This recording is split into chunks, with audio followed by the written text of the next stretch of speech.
Hello viewers, বনানীর রান্নাঘরে আপনাদের সবাইকে স্বাগত। আজ চলে এসেছি একটা শীতকালীন মুখরোচক রেসিপি নিয়ে। কাচকি মাছের ঝাল, পেঁয়াজকলি আর আলু দিয়ে, অবশ্যই সাথে আমার পছন্দের কাঁচা লঙ্কা তো থাকবেই। কাচকি মাছ জানি না সবাই খান কি না। মাছগুলো খুব ছোট্ট ছোট্ট, কিন্তু খুব সুস্বাদু। এখন দিনে দিনে এইসব মাছগুলো আর পাওয়া যাচ্ছেই না, খুব কম পাওয়া যায়। তো পাওয়া গেছে বলে আমি এই রেসিপিটা আজকে ট্রাই করছি। আমার খুব পছন্দের মাছ। আমার মতো করে রেঁধে খেয়ে দেখবেন, অবশ্যই ভালো লাগবে। আসুন রেসিপিটা শুরু করি। কড়াই বসিয়ে দিয়েছি এবং সর্ষের তেল দিয়ে দিয়েছি। তেল থেকে ধোঁয়া উঠে গেছে। আমি আমার পরিমাণ অনুযায়ী সর্ষের তেলটা দিয়েছি। আপনারাও আপনাদের মাছ এবং সবজির পরিমাণ বুঝেই তেলটা দেবেন। আমি শুরুতেই 1 টিস্পুন গোটা জিরে এতে ফোড়ন দিয়ে দিচ্ছি। ফোড়নটা ক্র্যাক করছে, শুরুতেই দিয়ে দেবো পেঁয়াজকলি।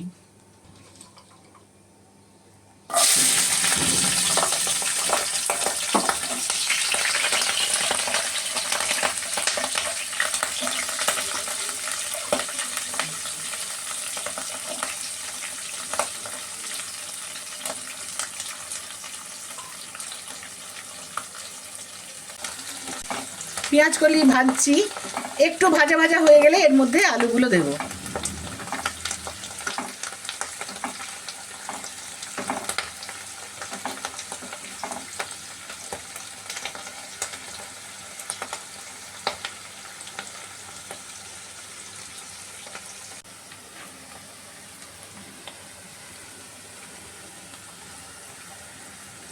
এবার আমি পেঁয়াজকলির মধ্যে কেটে রাখা আলুগুলো দিয়ে দিচ্ছি।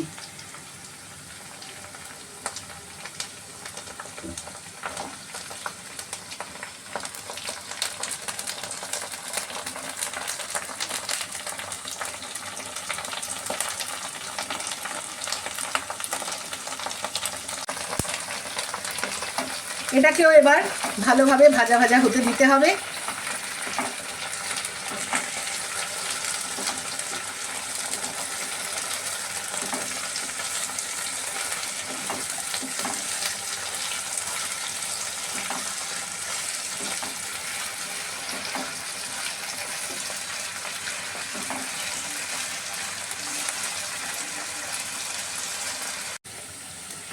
আলু পেঁয়াজকলিগুলো বেশ সুন্দর ভাজা ভাজা হয়ে গেছে।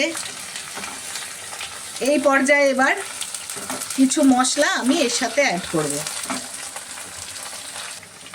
শুরুতেই দিয়ে দিচ্ছি কুচিয়ে রাখা বেশ কিছু কাঁচা লঙ্কার কুচি।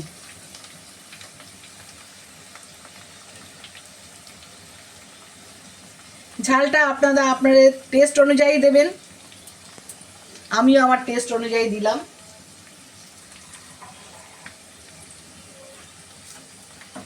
একটু মিক্স করে দিচ্ছি।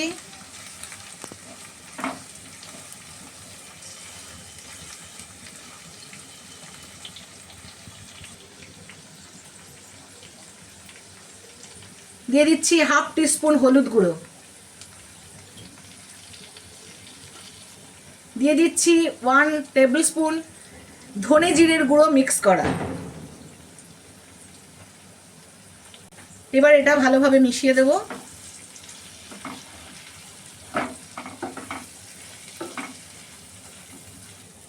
সাথে দেব 2 টিস্পুন রসুন বাটা। আবারও সব জিনিসটা একসাথে মিক্স করে দেব।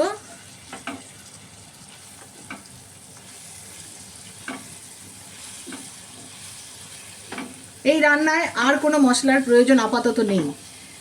পেঁয়াজ বাটা, আদা বাটা বা কুচি কিছুই আমি ইউজ করব না এতে, শুধুমাত্র রসুন।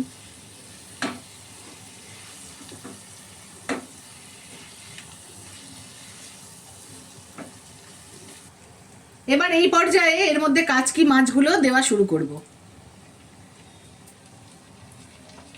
খানিকটা করে দেব আর একবার করে মিক্স করব।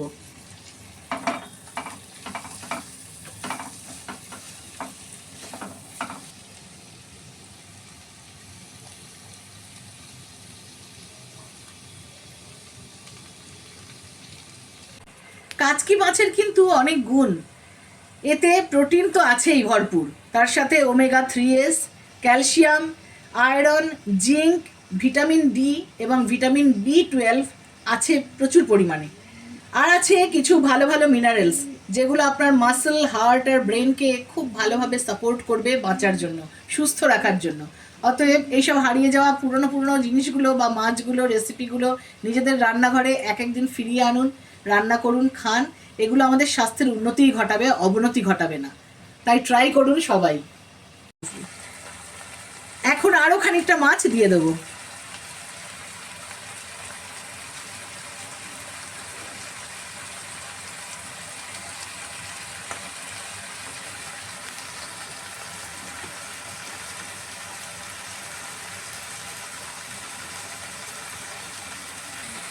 সব মাছটাই দিয়ে দিয়েছি। এবার আমি খুব ভালো করে এটা মিক্স করব।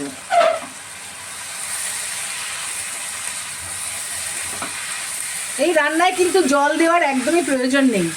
জল দিলে মাছগুলো একদম ভেঙে গুড়িয়ে যাবে আর খেতে ভালো লাগবে না।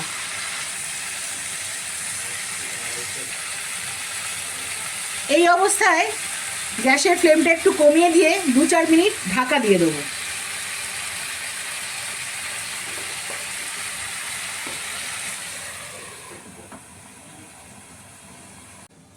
3-4 মিনিট হয়ে গেছে, ঢাকনাটা খুলছি। আবারও একটু নাড়িয়ে দেখব কি অবস্থায় আছে।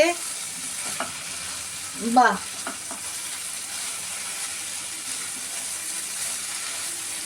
এবার দেব এতে সবচেয়ে প্রয়োজনীয় ইনগ্রেডিয়েন্ট, কি বলুন তো, যেটা এখনো দেওয়া হয়নি। একদম ঠিক ধরেছেন, নুন। নুন দেব এই পর্যায়ে। এইসব রান্নায় নুনটা একটু পরেই দেবেন, না হলে মাছগুলো একদম নরম হয়ে সিদ্ধ হয়ে বিচ্ছিরি ঘেঁটে দলা দলা হয়ে যাবে।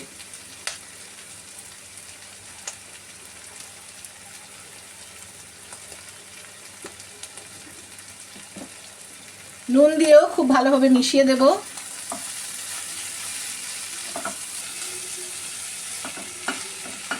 এবারও আবার মিনিট 2-এর জন্য ঢাকা দিয়ে দেবো।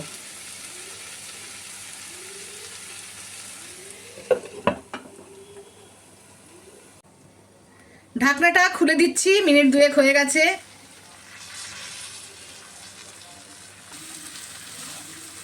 খুব সুন্দর একটা ভাজা ভাজা টেক্সচার এসে গেছে।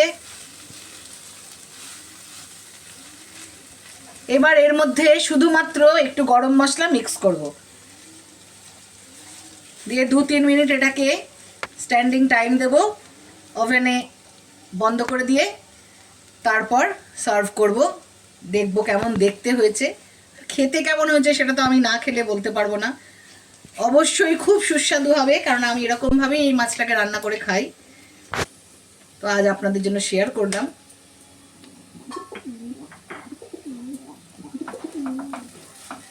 গরম মশলাটা মিক্স করে দিচ্ছি।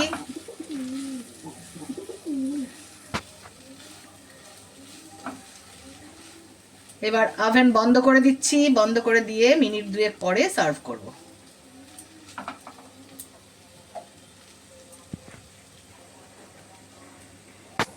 দু মিনিটের জন্য ঢাকা দিয়ে দিলাম।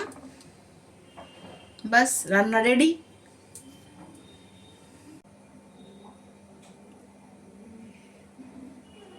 রান্না রেডি হয়ে গেছে, আমি সার্ভ করে দিয়েছি।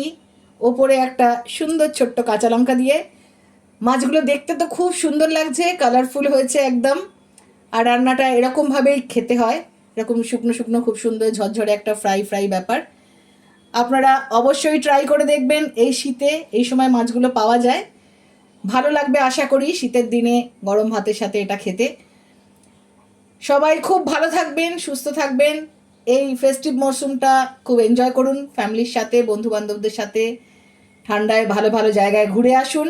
সুস্থ থাকুন, ভালো থাকুন। পরের দিন আবারও কোনো রেসিপি নিয়ে বা অন্য কোনো কিছু নিয়ে আবারও হাজির হয়ে যাব আপনাদের সবার সামনে। ততক্ষণ টাটা।